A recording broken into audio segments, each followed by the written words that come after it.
Hello dear students, once again welcome to my YouTube channel. आज हम पढ़ेंगे class 10 का फर्स्ट फ्लाइट का बुक का poem number 2 Fire and Ice, जो लिखी गई है रॉबर्ट फ्रॉस्ट के द्वारा। इसके पहले भी आपने रॉबर्ट फ्रॉस्ट की पोएम पढ़ी है क्लास 9 में, the road not taken and dust of snow, जो आपका पहला पोएम था। ये पोएम रॉबर्ट फ्रॉस्ट के द्वारा, जो आप वेल नोन अमेरिकन पोएट हैं, 1920s में लिखी गई थी, 1920 ईस्वी में, जिस समय जस्ट वर्ल्ड वॉर 1 ख़त्म ही हुआ था। उसके बाद ये 1920s में ये पब्लिश हुई थी ये बुक। तो उन्होंने ये पोएम को बहुत इंसाइटफुल बताया है कि किस तरह से दुनिया है जो ख़त्म हो सकती है। तो इसमें फायर एंड आइस है ना, आग और बर्फ, जिसका हिंदी में हो सकता है सम से the world will and in fire. कुछ लोग कहते हैं कि दुनिया जो है वो किससे ख़त्म हो जाएगी, आग से ख़त्म हो जाएगी। सम से इन आइस, ये साइंटिफिक नोशन है, ये बताया गया है कि किस तरह से दुनिया ख़त्म हो जाती है। जो थ्योरी दी गई है कि इंड है जो इनवाइटेबल है, मतलब इंड होना ज़रूरी है। और कोई कहते हैं कि ये फायर से ख़त्म हो जाएगी या फिर आइस से ख़त्म। फायर इन द सेंस कि इतने जो आग्नेय अस्त्र हैं, इतने जो आग उगलने वाले हथियार हैं, उससे भी दुनिया ख़त्म हो सकती है। या फिर आइस से, यानी कि ग्लेशियर हमारे पिघल रहे हैं, पानी से हमारी ये जो मतलब धरती है वो ख़त्म हो सकती है, दुनिया ख़त्म हो सकती है। तो from what I have tested of desire I hold with those who favour fire. लेकिन जो पोएट कहते हैं कि अभी अपने जीवन में इन्होंने जितना भी देखा है, आवेग, क्रोध, संघर्ष, क्रूरता, ये सब देखी है, उसके आधार पे वे कह सकते हैं कि I hold with those who favour fire. मैं उनके साथ हूँ जो फेवर करते हैं कि दुनिया आग से ख़त्म हो जाएगी, है ना। क्योंकि डिज़ायर किसी भी चीज़ की ये बहुत बुरी होती है।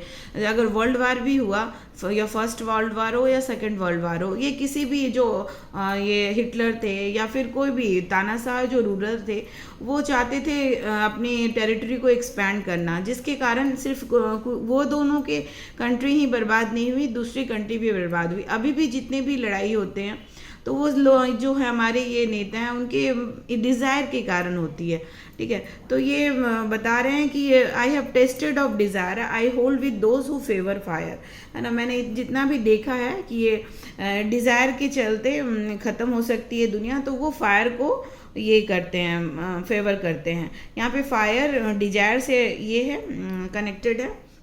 सेकेंड स्टैंजा में हम लोग देखते हैं, but if it had to perish twice. Perish यहाँ पे मीनिंग दिया हुआ आप देख सकते हो, पेरिस मीन्स डाई। अगर इसको दो बार इसको ख़त्म होना है, तो I think I know enough of hate.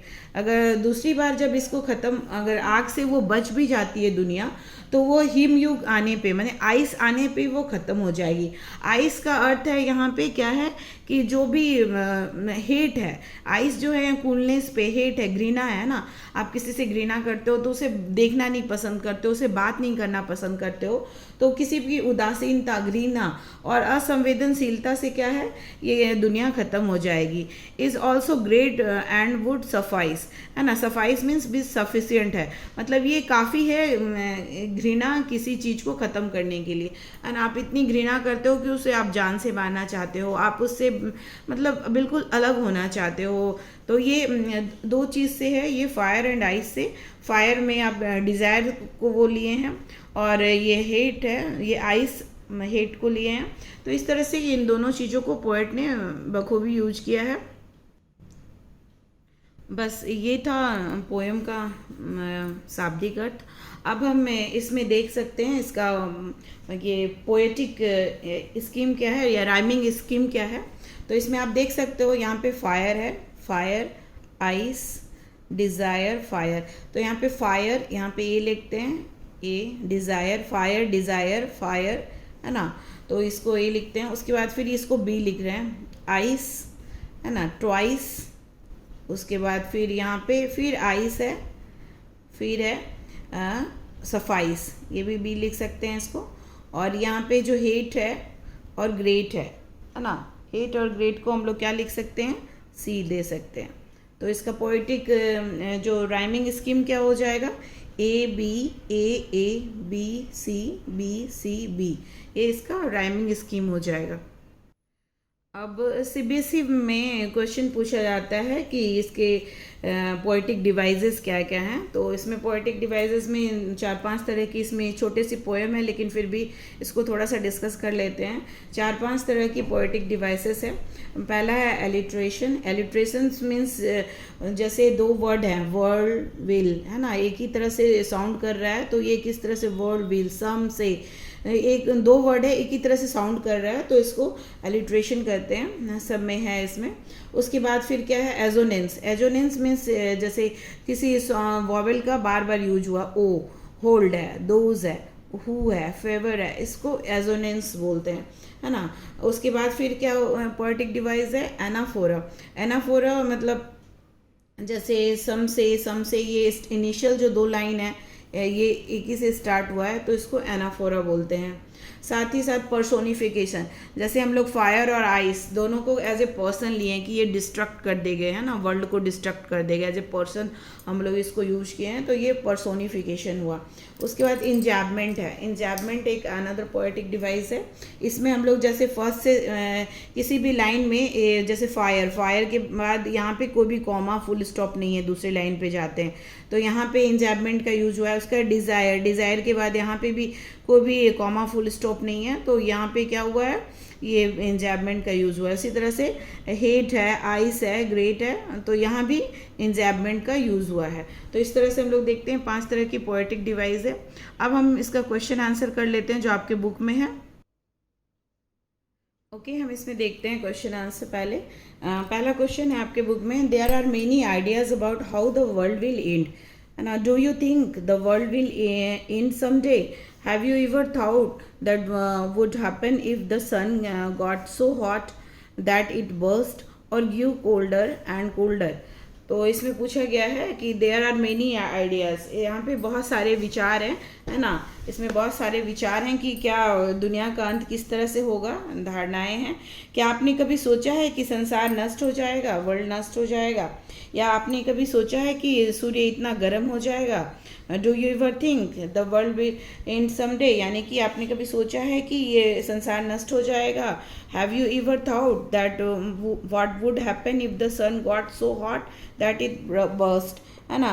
क्या आपने कभी सोचा है कि सूर्य इतना गर्म हो जाएगा कि वो सब कुछ जल जाएगा, अथवा ग्रू कोल्डर एंड कोल्डर, या इतना ठंडा होता चला जाएगा तो क्या स्थिति होगी? तो इसमें आप बता सकते हो the world I am convinced is heading towards self destruction की तरफ बढ़ रहा है। मैंस ओवन विकेडनेस, अपनी जो मनुष्य की अपनी जो दुष्टता है ना, ग्रीड, लालच है, कॉन्फ्लिक्ट है, लस्ट है, एंड फरी will set the world on fire, ये सारे मतलब बुरे डिज़ायर हैं, है ना, ये सब ये वृत्ति हैं जो भी बोल सकते हो। His coldness towards is fellow beings, है ना, अपने भाई बंधुओं के प्रति ठंडापन जो भी कोल्डनेस है, will also bring about mass destruction, है ना, ये सारे क्या करेंगे, पूरी दुनिया को तबाह कर देंगे। If the sun got too hot, बहुत ज़्यादा गर्म हो जाएगा, और it got too cold the world will perish, है ना, वो ख़त्म हो जाएगा। बहुत ज़्यादा सूरज जब गर्म हो जाएगा या ठंडा हो जाएगा तो नॉर्मल लाइफ जो भी है वो नहीं रहेगा हमारा। No sort of life can survive in extreme condition, है ना, बहुत ज़्यादा गर्मी हो जाती है उसमें भी लोग मरने लग, या बहुत ज़्यादा ठंड है उसमें भी लोग मरने लग जाते हैं, तो इस तरह से दुनिया खत्म हो जाएगी। For Frost what do fire and ice stand for, है ना, हियर आर सम आइडियाज़। तो ये क्वेश्चन में आपका दिया गया है ना। तो क्या क्या आइडियाज़ दिया गया? ग्रीड क्या हो गया? ग्रीड मीन्स लालच। उसके बाद फिर क्या है? एवराइस मीन्स एवराइस ये भी है लालच। क्रुएल्टी मीन्स जो भी क्रूरता है ना, किसी को मार काट कर लेना। लस्ट है मीन्स तीव्र इच्छा जिसको बोल सकते हो, वासना जिसको बोल सकते हो। कॉन्फ्लिक्ट मीन्स जो एक दूसरे के प्रति द्वंद्व है, संघर्ष करते हैं हम लोग। फरी मीन्स बहुत ज़्यादा गुस्सा होना, क्रोधावेश होना। इनटॉलरेंस मीन्स असहिष्णुता, है ना। रिजिडिटी यानी कि कठोरता। इनसेंसिटिविटी मतलब संवेदन, किसी के प्रति कुछ थिंकिंग नहीं करना है, किसी के बारे में नहीं, सिर्फ अपना सोचना है। इनडिफरेंस मीन्स मतभेद हो सकता है ना। उसके बाद कोल्डनेस, है ना, कि एक दूसरे पे ठंडा अनुत्साही होना। हैट्रेट या फिर घृणा, जो भी है, ये सब सारे जो बैड ओमेन है, ये सब चीज़ है।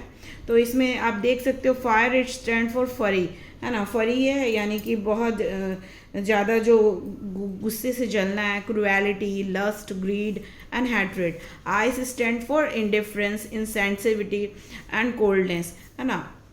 तो ये सब चीज़ आप ये आंसर में आप लिख सकते हो। उसके बाद what is the rhyme scheme of the poem, how does it help in bringing out the contrasting ideas in the poem, है ना। तो राइमिंग स्कीम में जैसे आप उसमें देख सकते हो ए भी कहीं कहीं दिया हुआ होता है, लेकिन ये जो अभी हमने कराया आपके थोड़ी देर पहले, तो ए बी सी बी करके आपको दिखाया था। वीडियो को बैक करके आप उसको पॉज करके देख सकते हो।